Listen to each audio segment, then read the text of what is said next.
Hey, it's Brandon Laws, your host of Transform Your Workplace. Thanks for the download today. Today's episode is brought to you by Xenium HR. Go learn about Xenium's new learning and development programs at xeniumhr.com, and we'll put a link in the show notes as well. All right, today we're diving deep into a conversation that's not only timely, but essential for every HR professional striving to adapt and thrive in this ever-evolving landscape of today's workplace. I had the pleasure of sitting down with the incredibly insightful Adam Weber, who's also a fellow podcaster. Adam's not just the chief evangelist at 15.5, but he's also the voice behind the HR Superstars podcast and the author of the compelling read, Lead Like a Human. Through our conversation, Adam sheds light on a seismic shift impacting HR, driven by COVID pandemic, social unrest, and the unique values of a newer generation entering the workforce. So you're going to get a lot out of this podcast. I hope you enjoy. If you're a longtime subscriber and are really loving the show, we'd love a rating and review on Apple Podcasts or wherever you listen to the show.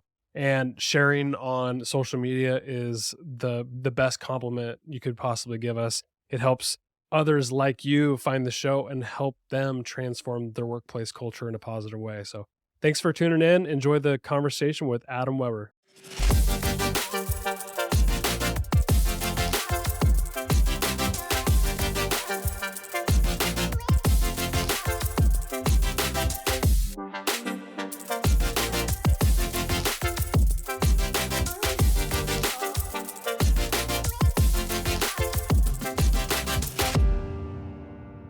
Adam, thanks for coming on the podcast. Good to see you. Yeah, thanks, Brandon. Happy to be here. And you're a fellow podcaster as well. How long have you been running your show?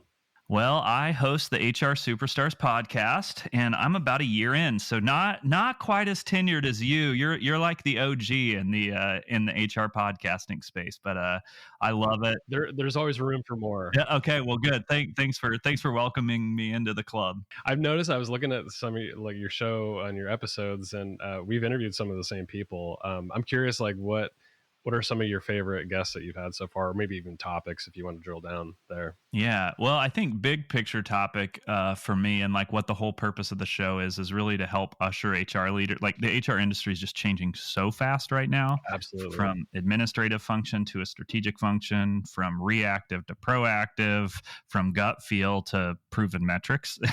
And like what I really want to do, I guess there's two kind of goals with it, but one is really to guide people on that journey of how to become a strategic leader and how to take the HR function and kind of get the credibility it deserves with the executive team, and how to kind of do the leading edge aspects of HR. So think like culture activation, leadership development, operationalizing through your managers, that sort of thing.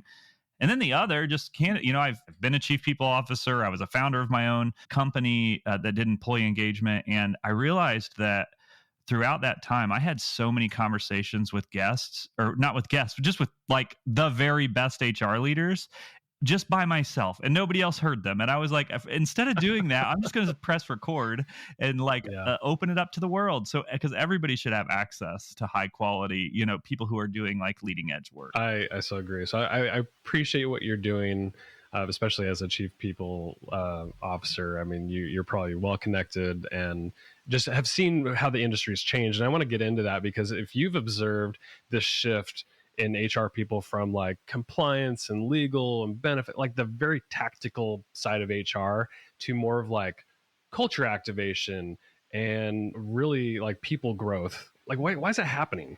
Yeah. Well, I think it's happening because the needs of the workforce have changed around it. And so HR was originally built to map to the needs of the workforce. So if you think industrial revolution, people stayed at their jobs for 40 years. And what they cared about was compensation, benefits, stability. And so HR function was really built around that. Let's do payroll. Let's keep the business protected and safe. And let's make sure people have good benefits. And it was like, that was it. But then things like COVID and social unrest and millennials really changed a lot of HR because what they valued started to not just change like how companies had to act toward millennials. It changed how companies had to act toward everyone. People started caring about authentic leadership and do I work for a company that has a meaning that matters to me? And then Gen Z now enters the workforce and things like flexibility and balance are coming in. And so HR is typically just in a response to the values of the workforce. But what's interesting is in like the last 5 to 10 years, it's like growing rapidly quick. It's hard to keep up. And the expectations are growing exponentially, but the budget's not growing exponentially. The staffing and resources aren't growing exponentially. They typically don't take away the old job functions that they used to have in the old era. And so there's a ton of pressure on HR leaders right now to like, how do they thrive in that environment? And that's really the spirit of what I try to do, is try to kind of reimagine what HR could be inside of an organization. Well, here's a wild question for you. What's more important to people, especially as things have evolved? Is it compensation or culture? If you had to pick one of those. What's interesting is like I have a book called Lead Like a Human, and I wrote it like now it's been like 3 years ago, 2.5 years. And it's always interesting. You like write a book and then it's like it exists in the world, but the world keeps moving. And like at that time, I would have told you 100% culture. Like there was just a general movement of people saying, I want to do work. What I didn't realize at the time was it was at the tail end of that movement. I still think culture really does matter, but no doubt compensation with how inflation and I think Gen Z's reorientation toward work and how that's influencing all of us to say, well, actually, I just want work to kind of be work a little bit too.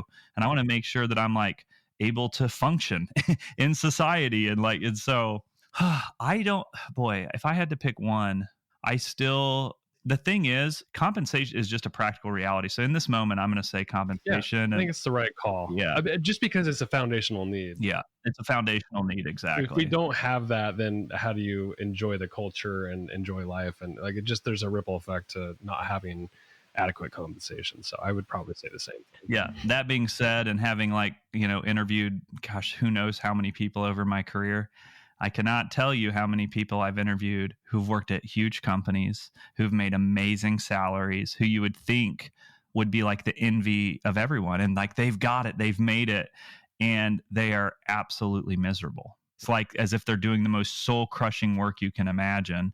And so it speaks to like there's a balance there, like to still create an environment where people want to show up and be their best, and like where they actually are proud of the work they do. And they're, it's still, you can't take it for granted either. Yeah. And that's really hard work for HR people and leaders to prioritize the culture the way you're describing, so people are fulfilled and happy at work. There's just too many miserable people out there. So as the times are changing, the needs of people are changing, how do HR professionals specifically, how do they up-level their skills to evolve with the times? Because things are moving so fast and it's hard to know all of the strategies as a single HR professional. Yeah. And I also think it can be overwhelming. And then when you're overwhelmed, you maybe can even get a little paralyzed by it. That's why I think it's really important that the executive function of priority setting and synthesizing is remarkably critical. I think when HR leaders get better at saying no, they're better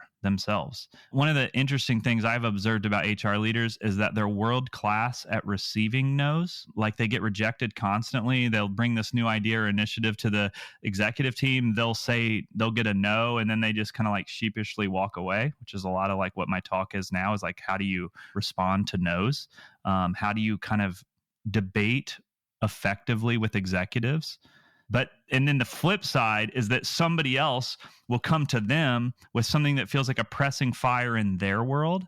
And they say yes. They bend to that person. They adjust their strategy, and they let this other person's fire become their fire. And so I think part of becoming a modern proactive HR leader is gaining some confidence in your strategy, so that when those pressing fires of others come in, you have a way to redirect and say, hey, I understand this is a super important issue to you.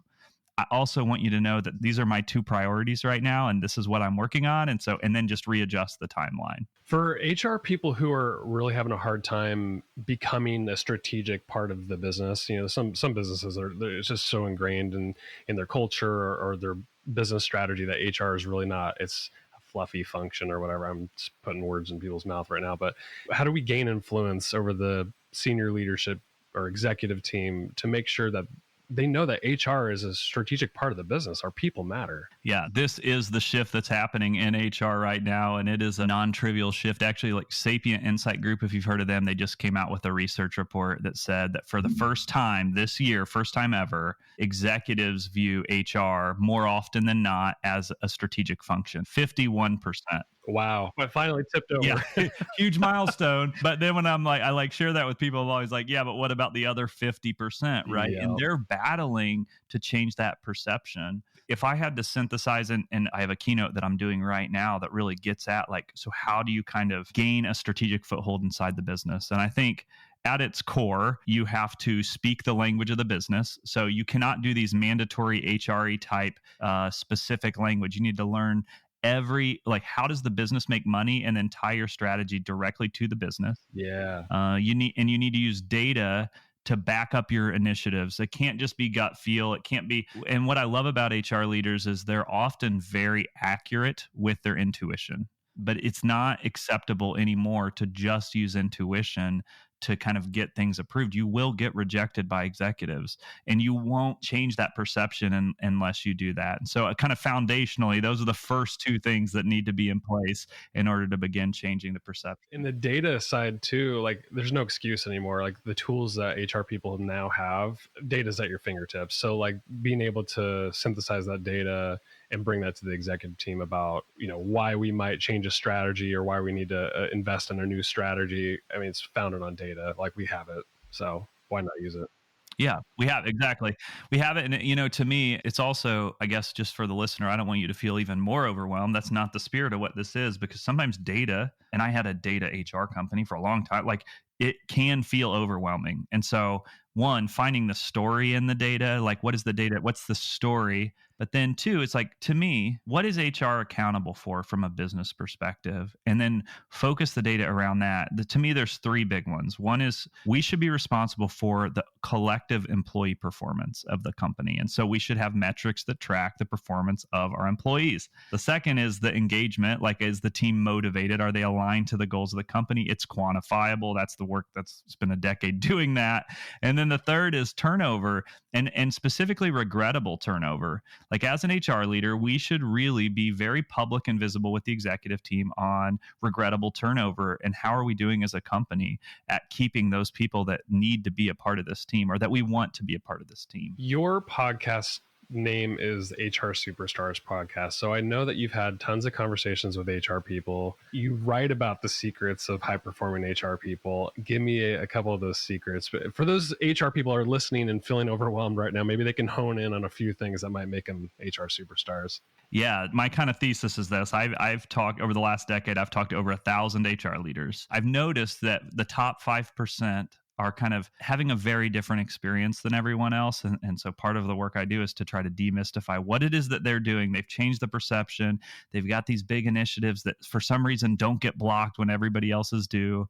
They are doing the work that when everyone else got into HR, they thought they would be doing, only to find out they're doing something very different. And so instead of doing all five, and some of them, by the way, I've shared about speaking the language of the business and using data. But the one that I want to talk about today is showing courage when pitching. That as an HR leader, the very best HR leaders stand behind their ideas and they truly debate with executives. And so many HR leaders are tasked to solve a problem, go out and do this extensive research, and they get excited about it. They get into the executive room and they pitch, and it's maybe a little apathetic. There's a little bit of doubt. They get one bit of pushback and they weren't ready for it.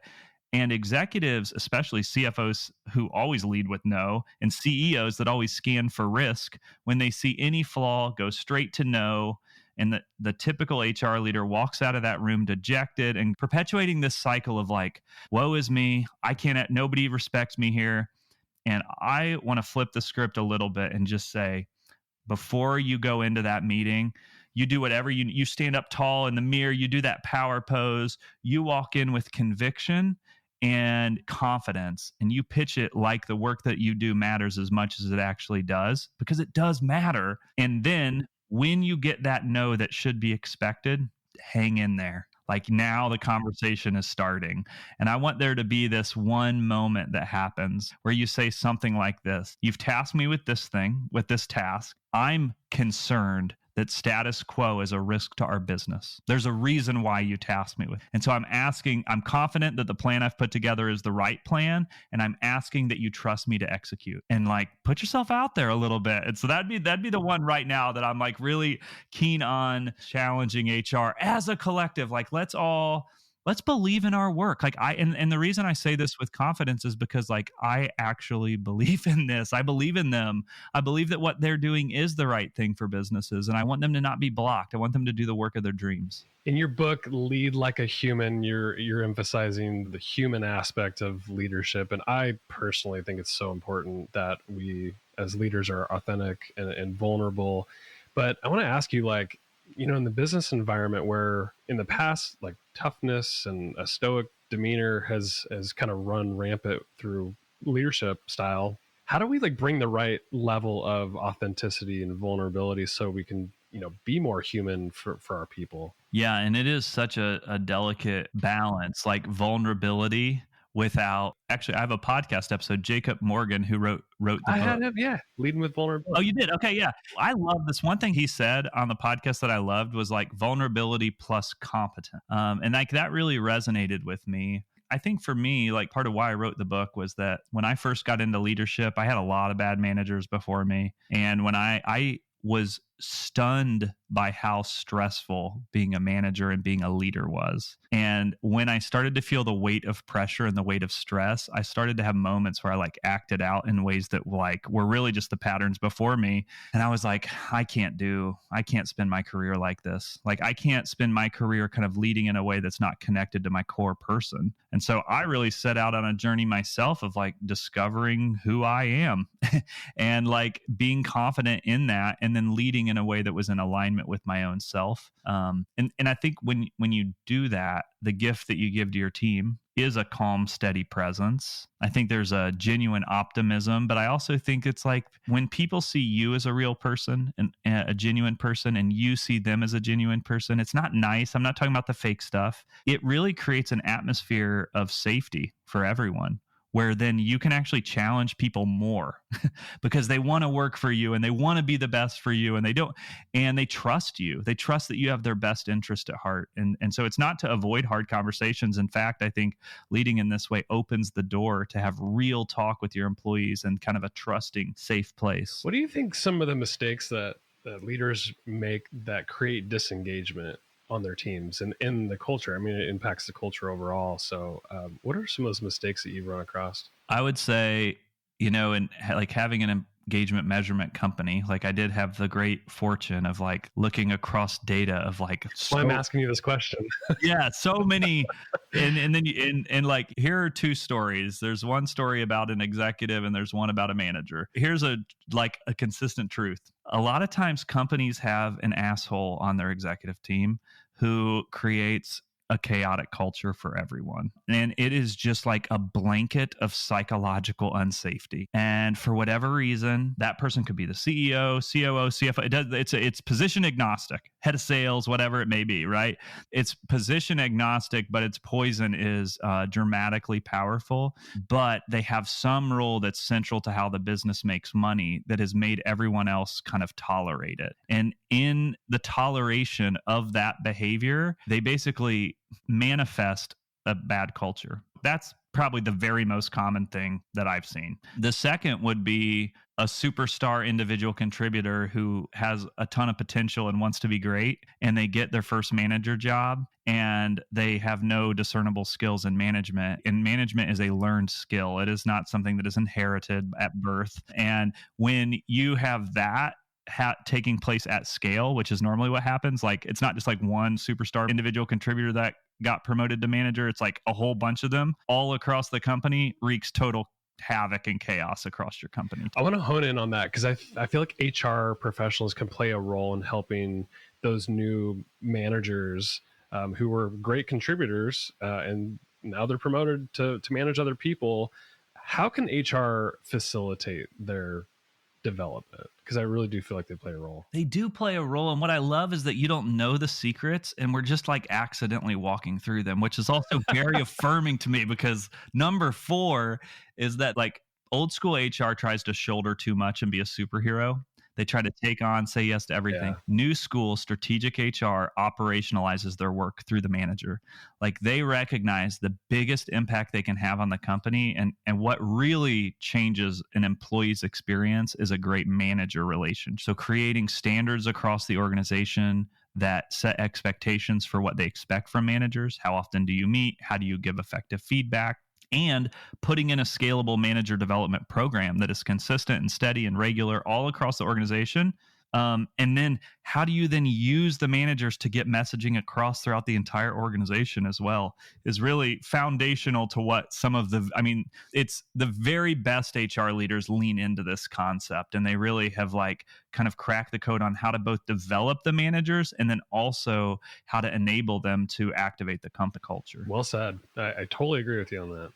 Going back to just the human aspect of leadership, I feel like over the last few years, like the technology has been ramping up. We got now AI tools that we can rely on, and with COVID, a lot of businesses shifted virtually and never really looked back. Their business forever changed. I think technology is playing a huge role in how human we are or not.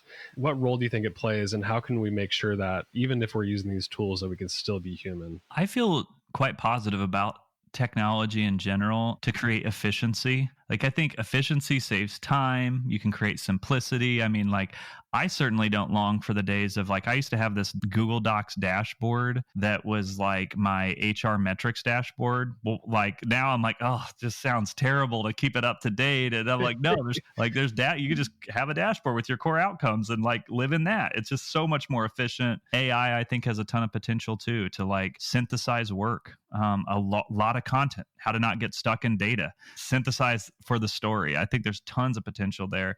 But that being said, I think my hope, I guess, and my optimistic self says that then that gives more time to do that kind of human work, to kind of do that extra percent. I think those that really win will kind of do the extra amount and put the human layer on top of that. And that's really where kind of the power comes from, merging the two together. And thinking about it, like you're spot on with that. I think that's where we can leverage technology to free up our valuable human-like skills to do more of it, more meaningful work. I think we look at it through that lens and use technology as an efficiency thing. I think we'll be fine. I do worry about people relying on it too much. I don't know if you're seeing that, but I do. Well, I mean, in culture and like, yeah, I think, of course, society in general. I think all of us, like, it's hard because it's addictive in its nature as well, right? And it can be a crutch, and it can take away some of that depth of thought, or or be a distraction, or keep things at the surface level. So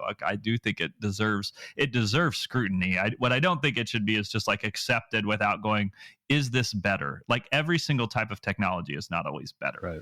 Well, Adam, I really appreciate you coming on. What like parting thought you want to leave people with? I encourage people to go check out not only your podcast, your show, but your book as well. I mean, you got a lot of good stuff. So I wanted to make sure you were on and could get introduced to my audience. And any parting thoughts? Yeah, well, first, thanks so much for having me, Brandon. I'd love to connect with all of you on LinkedIn. I post every single day. I try to post original thoughts. I spend, it's not AI doing the typing. It's like actually me just sitting at a coffee shop thinking about the world of work and how to make it better and do my part. So find me on there, and I'd love to connect with you there. And can I end on like a spicy topic real quick, and then we'll just close? Yeah, okay. Absolutely. Here's the thing I was just kind of like thinking about today. It's an example of how a LinkedIn post emerges. Like right now, I think the collective in the workforce, there's a lot of companies that think they're doing really well because people aren't quitting, and their cultures actually aren't good. That's just employees don't trust the job market right now.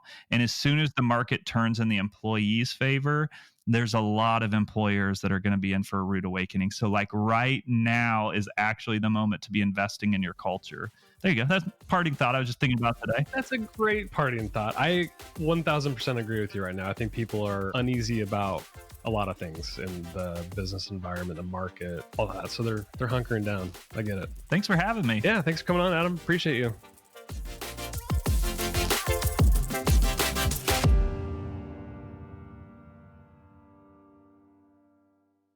Hey, thanks so much for tuning in for today's episode of Transform Your Workplace. The content on this show is strictly for general information and educational purposes only, so that you can go transform your workplace in a positive way.